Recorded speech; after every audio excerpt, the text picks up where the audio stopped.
suis Mickaël Meyer, Senior Manager chez BearingPoint, spécialisé dans la relation usager.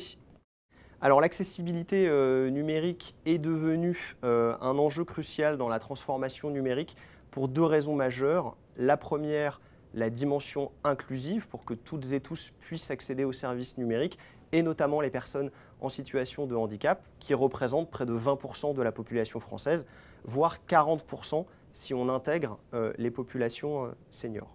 Le deuxième enjeu, c'est l'égalité pour tous, dans un contexte de numérisation massif des services publics. L'accessibilité numérique est plus qu'un enjeu, ça devient un prérequis, un élément indispensable. Or aujourd'hui, peu de sites et peu de sites de l'État sont accessibles au sens du référentiel RGA.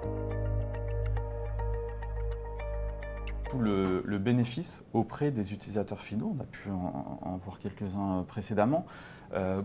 Ils sont nombreux et on pourra en citer quelques principaux. Ça va être notamment le gain d'autonomie, par exemple pouvoir réaliser une démarche en ligne, utiliser un service numérique sans avoir à dépendre d'un tiers ou se rendre physiquement dans un endroit pour le réaliser. Sur la thématique de la vie professionnelle, c'est également pouvoir trouver une offre d'emploi, candidater, mais aussi ne pas être discriminé à l'embauche lorsque les applications professionnelles utilisées au sein des organisations sont accessibles. Et puis, c'est tout ce qui a trait à la participation, à la vie citoyenne, l'utilisation des outils de communication, de divertissement, de consommation disponibles sur le web. Donc, finalement, il faut être vigilant à faire en sorte que le numérique soit bien un vecteur d'inclusion et non pas d'exclusion quand l'accessibilité n'est pas prise en compte au sein des projets. Et il est important que chaque individu, quelle que soit d'ailleurs leur capacité, puisse comprendre, utiliser, naviguer, interagir avec les applications que nous développons. En fait, il y a deux situations, puisqu'il y a la situation où on réalise un audit sur un site déjà existant. Donc là, on va simplement prioriser les actions de correction en fonction notamment de l'impact utilisateur. L'idée, c'est de lever les barrières que peuvent rencontrer les utilisateurs sur le service. Et puis, on a cette notion d'accessibility by design, c'est-à-dire d'assurer l'accessibilité dès la conception. On a vraiment ces deux grandes conditions. C'est d'abord de gérer la dette, c'est-à-dire de gérer l'existant et de comment améliorer l'existant. Et puis, l'accessibility by design qui doit garantir qu'on ne génère plus de dette, justement, et qu'on s'assure de l'accessibilité dès le départ du projet, à partir du moment où l'organisation a décidé de devenir mature sur les questions d'accessibilité.